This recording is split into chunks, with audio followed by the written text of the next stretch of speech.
Today, I'm joined by Jaqui Lane, a business historian, author, and founder of the Book Advisor.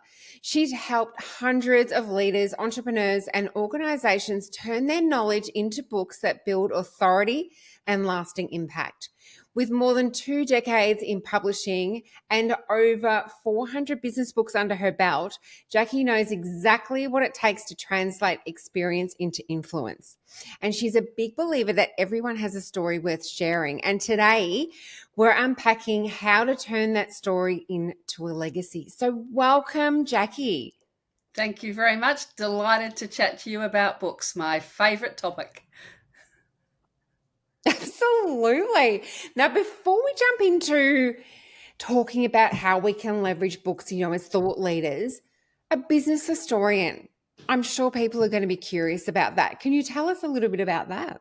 Sure, it's funny you say that people might be curious. Long ago, I used to explain that I was a business historian, and you could literally see people yawn. I think people think history's boring, so I decided I would call myself a business storyteller, and that people didn't yawn at that. But yeah, so companies commission me to research and write their company histories or stories, and more often than not, I also end up publishing them for them. And so I've written 42 company histories and published over 400 or 500 of them over 35 years. Amazing. That's so good. And like you say, I've seen that you've written, some of the banks' histories, and we were just talking before about your writing histories for family business and, a company that's invented bull bars. Like, you must come across some incredible businesses out there. Oh, look, and Julie, I think I love writing, but I think that's why I love doing what I do. I get the opportunity to meet and interview amazing people, across all types of industries and company sectors, and I have to learn really quickly. Yes, so as I mentioned, 8 months ago, I didn't know of a company called ARB, the founders actually invented bull bars. And they're now a publicly listed company, and they export to 160 countries around the world. And I've had to become an instant expert at four-wheel driving. I mean, not physically, but understanding all the terminology and some of the Yeah. engineering behind what they do. Incredible. Incredible. So, what inspired you to start helping leaders to turn their knowledge into books? Yeah, great question. Given my background, in interviewing people for company books, and I've probably interviewed a couple of thousand people now over the years. About 10, 15 years ago, those executives and some entrepreneurs and business owners started asking me to help them with their book. And I thought, after a year or so of this, I thought, oh, that's interesting. Why are they asking me? And if they're asking me, maybe nobody else is out there. So me being me, thought, well, I'll start a business and I'll start helping them. So it was really very much based on a need that people, consultants and executives, were reaching out to me because of what I do to say, could I help them? So didn't take me long to decide. I didn't even have to decide. I'm really passionate about what I do. So that's how and why I set up the Book Advisor. Unreal. Because I speak to so many people who say, I really want to write a book, but I don't know what I want to write about. Or, I fear being judged, to be honest. But how do you know when you're like ready to write, a business book, like a thought leadership book? How do you, what are the signs that you're like, can get something down that's going to be interesting to other people?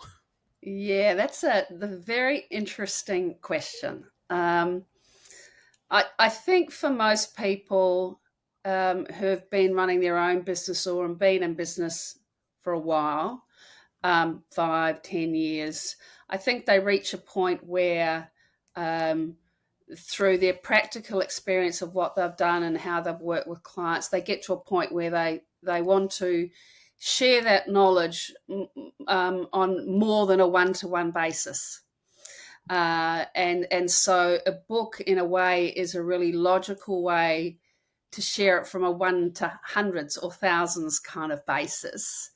And so I Mm. think a lot of people just get to the point where they really feel compelled to do that, and then typically once they've kind of had that, some people just go off and write, which is, we'll come back to that, not a good way to start. Um, uh, but they then go, well, okay, I want to do this, but how do I do it? So yeah, I Yeah. think yeah, so I think that's what happens. That's that kind of pathway. Yeah. I know for me there was a real like inner knowing. I I just all of a sudden thought I've really got something that I want to share with a lot of people. So from your experience, and we'll come back to the mistake because that's one I made as well. Just right. But how how does it really leverage, an entrepreneur's or a leader's um, knowledge and really strengthen their personal brand and position them as a thought leader? Yeah, another good question.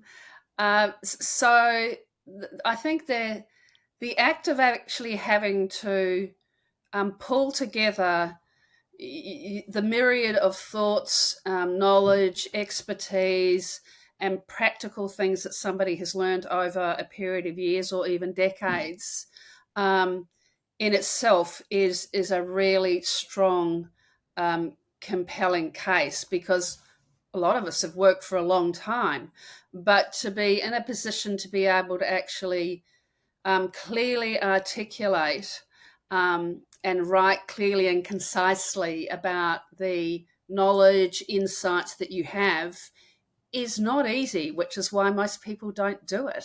And it's completely different than talking to somebody or delivering a program, or even speaking, to pull together, to synthesize the key things that you know, and put it together in such a way that it will be helpful to people. Actually, in Mm. itself, when it comes out in a book, shows and articulates your thoughts and your leadership. So the whole process, in fact, is a kind of a huge credibility factor, and it takes time and commitment, which is why a lot of people don't do it. It's really interesting what you say about credibility because that's certainly what I found when I wrote my first book. People were so impressed that I wrote the book, and I sort of thought, well, you haven't read it. Like it could be like bad. But it is a real credibility piece. And especially when you're doing workshops or you're speaking, to have that book behind you to be able to, potentially give to people or to sell, to reinforce the knowledge that you've shared, I think is really powerful. Yeah, and also it's that whole thing, Julie, also about, it moves you beyond one to tens or hundreds or Mm, thousands. yeah, You can't be everywhere all the time, but your book can be a lot of places that you're not all the time. that's a really, really good point. Now, let's come to the mistakes that you've commonly seen people make. And you mentioned one before, which is people just sit down and write, which is exactly what I was told to do when I was writing Busy. And I wrote the whole manuscript and then involved a book coach who then ripped up 80% of the manuscript, Yep. which was devastating. So I'm assuming, is that the biggest mistake that people make? Yeah. So typically, someone says, "Oh, you want to write a book," and people say, "Oh, we'll just start writing." Well, that's the worst thing you can do. Um, and the reason for that is because most people, and quite logically, most people, if they're thinking about writing a book, think about, oh, what knowledge do I have, and what insights do I want to share with the world, which is Mm. logical. However, they're missing out a really important part of this, is that who are they writing it for? And what are the challenges and problems that they're having? Because you probably have lots of knowledge about your particular area. So, how do you work out what's most relevant to put in a book? And you can't do that without really getting out of your own way and thinking about it from the point of view of the people that you're going to write it for and what their key Mm. challenges are. Now, you can't solve all their challenges. So then you have to think about, well, what are the 3 or 4 top challenges that I can help them with? Because you can't solve all of them, and you can't write about all of them. So if you get out of your own way and think about the audience first and their challenges, and then kind of match that up with your knowledge and insights, and then from that you can create a kind of content outline, then you've got a Mm. chance of actually writing a book that's actually really meeting a need and will actually be helpful for the people that you want to help. Absolutely. And I'm 100% advocate for that. That's what I do with my second one. Much, much clearer. So are there any other mistakes that people make that they should be aware of?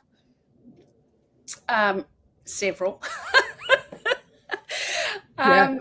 I guess the big mistake, it's not a mistake, is most people haven't written a book before, so they don't know these things. This is going to Mm. sound really kind of Virgo Jackie, is settling on a style guide for how they write. For example, are you going to use Australian English or American English? Are you going to use Z's instead of S's? So again, that comes back Mm. to your audience. How are you going to use what else are you going to use in your book? Because writing the actual main content's one thing, but are you going to use quotes? Are you going to use charts and diagrams? Are you going to use footnotes? So all the things around the book, connected but separate from actually writing. And if you can Mm. work all those out before you start, you will save hundreds of hours and thousands of dollars through the proofreading, editing, and production process. So that's another big mistake. And another thing Yeah. that's less of a mistake, more I guess, an insight, is most people think writing their book's really hard, and that it will magically market itself. Marketing your book is probably takes as much commitment, if not more, than actually writing it. So once you've written your book, you're probably only halfway through that whole book process. And so if you're not aware of that when you start, some people get to that point and go, I don't want to market my book. Or why isn't my book marketing Mm. itself? Why is it not selling? So understanding that the writing is only kind of half the process is probably not them in a mistake, but just they don't know. Yeah, absolutely. Definitely something to be aware of, because that's then another big process beyond writing the book. So, how do you work with your clients? Do you work from like end to end process, stopping before the marketing, or do you help them with marketing? Or um, and let's also talk about self-publishing, because we were talking Yeah, about that before. So you help people self-publish, which again, correct. I'm a massive advocate for. Yeah. So, yeah, keeping things simple, I have an 8-step, 12-month program that takes people through the whole process from their idea through taking them through the structure and the writing, the self-publishing part, and the marketing. So the whole thing. Okay. Because when I was looking at setting up the book advisor, it's now 12, 15 years ago, I did my own research, and there are plenty of people out there coaching people how to write or self-publish or market, but there was really nobody looking at the whole thing. And for me, the almost kind of doing all that front end thinking and work around the audience and the target audience and key messaging kind of has to come quite early, because it helps you actually frame what the content of your book's gonna be. So to go and write a book without doing that thinking about the marketing and who's going to see it is kind of was missing. So yeah, Mm, do the whole thing, and people are stuck with me. So I work on a one-to-one basis with people, and I have templates and checklists and stuff like that, and we have a bit of fun in the process. And some people do their book in 6 months, some do it in a year and a half, because most have businesses and lives. But typically, my clients would yeah. go from idea to book launch in 12 months. Yeah. That's so great. I just I'm a big believer in that one-on-one when you're writing a book, because it's so individual to you. Um, so that's so great that you do like the whole entire process. I think that is it's just an incredible benefit. And also another thing, I think also for a lot of my clients, it is partly a brand building, business development kind of exercise. So it becomes part of their business planning. So we need to have a clear time frame and a budget and clear expectations about revenue return. Mm, So mm. looking at it in a very business like way is really important for a lot of my clients. And most of them would cost recover. They probably are not going to be millionaires from their book, but again, that's not their goal. But we do all that goal setting around the business things. So it's a very business like approach. Great. Yes. It's really aligning expectations, isn't it? So, Absolutely. because I was going to ask you, but what's the most common thing that people ask you when they've got their book in there? Sorry, what's the most common thing that people say to you when they're done and they've got that book in their hand? Um, well, if they've been working with me, um, I think they're really. I think they're really proud of themselves. I think that the books are better than they expected. That they're way more confident than they thought they would be, because as you mentioned very early on, um, and in my experience, most people really don't like the concept of selling their book. They don't want to be seen to be a big Mm, self promoter, and to be spruiking and selling their book. Um, so a lot of people don't. But as I guess I give them the confidence to say, it is a good book.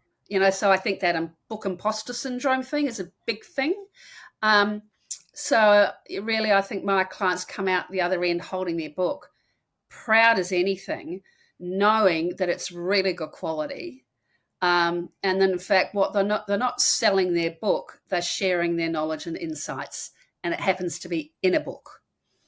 So I think that yeah. they come out the end of it feeling really confident about the quality of the content and their capacity to let the world know about it. Yeah, absolutely. So, Jackie, what is one piece of advice that you would give anyone sitting on an idea? but afraid to start. And there's lots out there. Well, it's a bit of a reprise of where we went, don't start writing. So it's maybe counterintuitive, as if you want to write something, don't start by writing it. Yeah. Do the thinking work first. Because the time you actually spend in thinking about what I said earlier, your key knowledge and insights, your target audience and their challenges, and matching those two up. If you spend the time doing that, your book content, even in first draft form, will be way better structured than if you just started writing. You will keep going, because a lot of the time people start by just writing and then they get kind of stuck because they're not sure about what they've written is any good, or is the structure right, or so that's the key piece of advice. Do the thinking work first and then start writing. Yeah, absolutely. And contact you before that. Oh, of course, contact before all me. of that, and perhaps have a chat. And I guess also on that, I've written tons of articles on LinkedIn about all aspects of the writing and self-publishing process. That's all there. So if they want to get some tips and stuff, it's all there, available. And of course, if they want to talk to me, they can talk to me. Absolutely. And I'll be sharing the links in the show notes so that people can connect with you on LinkedIn and find out about, you further and how you work. So, Jaqui, it's been so fabulous speaking with you today. And, as we were talking about before, I'm a huge advocate for self-publishing and for working with a book coach. It is so valuable, and I believe that it is one of the key things that really gets you to the finished product, because you can run into challenges when you're writing, lots of self-doubt, and it's like, oh my God, is this worth it? And also time constraints. But I think having someone there to really help you along and to champion you to the end I believe it's critical. Yeah, and tell me, a question for you. This is not scripted. What have you got out writing and self-publishing your books? So much. I just, really getting thoughts down as you said before, in a really constructive way, to someone, to a really defined audience, I think was really beneficial for me. And from that, you can then leverage from it, with programs, with workshops, with speaking topics, all of that sort of thing. So I think, there was a lot of soul searching in writing the books, really digging deep, doing a lot of research as well. So it's lots of learning. But I think, as you said before, when people are feeling really proud at the end, I think that's exactly how I felt. Like, I'm really proud of the books that are out there. Yeah, and that's just such a, for me at a personal level, I'm really big on sharing knowledge. In the old days, kind of knowledge was things that people and institutions kept hidden, and that it was where they derived their power. But I really firmly believe that sharing knowledge and insights is in fact way more powerful and can make a really positive difference in the world. So that's that's really important for me. Yeah, absolutely. Absolutely. Jaqui, thank you so much for being part of Leading You and for sharing some of your expertise with our listeners today. Absolute pleasure. Thank you for the opportunity.